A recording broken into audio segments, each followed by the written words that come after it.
সারাদিন গাড়িতে যাত্রী থাকে, ফোনে নাম্বার থাকে, পরিচিত মানুষও থাকে। তবুও অনেক ড্রাইভার নিজেকে একা, একা অনুভব করেন।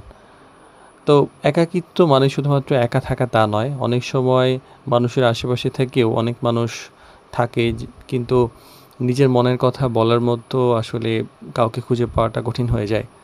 তো ড্রাইভিং পেশায় এমন অনুভূতি অনেকের মধ্যেই দেখা যায়। কারণ এই পেশায় সময়, দায়িত্ব আর বাস্তবতার চাপ অনেক সময় মানুষকে ধীরে, ধীরে নিজের ভিতরে বন্দী করে ফেলে। তো ড্রাইভার প্রোভাইডারবিলিটি স্টিয়ারিং লাইফ সিরিজের বাস্তব এবং মানবিক গল্প পর্ব চলছে আজকে ১৩তম পর্ব। একাকিত্ব এবং ড্রাইভিং পেশা এই ২ টা নিয়ে আমরা আজকে কথা বলবো। আসলে ড্রাইভিং পেশায় দেখা যায় যে অনেকের ক্ষেত্রে সারাদিন মানুষের সঙ্গে থাকা হয় কিন্তু নিজের জন্য কেউ থাকে না। একজন ড্রাইভার প্রতিদিন অসংখ্য মানুষের সঙ্গে দেখা করেন, রাস্তায় অনেক কিছু চলাফেরা, দেখাশোনা অনেক কিছু। কিন্তু কেউ যাত্রী, কেউ মালিক, কেউ সহকর্মী।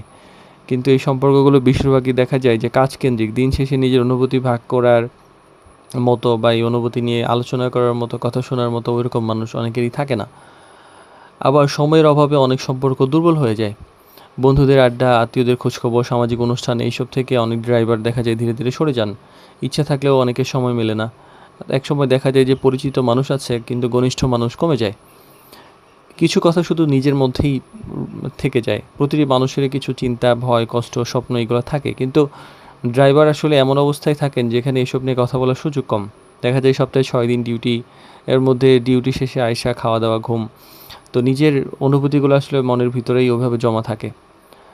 আর একাকিত্ব সবসময় নীরব হয়। আর একাকিত্ব আসলে কান্না বা হতাশা এগুলো দিয়ে প্রকাশ পায় না। কখনো মানুষ চুপচাপ হয়ে যায়, কখনো আগের মতো আগ্রহী থাকে না, নিজের মধ্যে বেশি সময় কাটাতে শুরু করে। এগুলোই আসলে একাকিত্বের মূল লক্ষণ।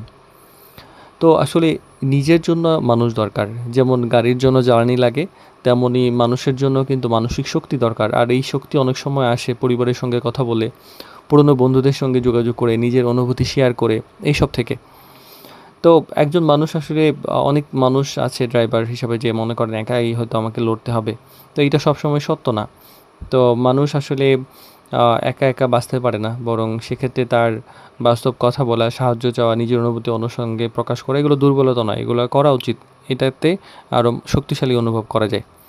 তো আসলে একজন ড্রাইভার সারাদিন অনেক মানুষের কে গন্তব্যে পৌঁছে দেন। কিন্তু জীবনের পথ চলায় এমন মানুষ দরকার যেখানে তার কথা শুনবে, তার কথা বুঝবে, তার পাশে থাকবে।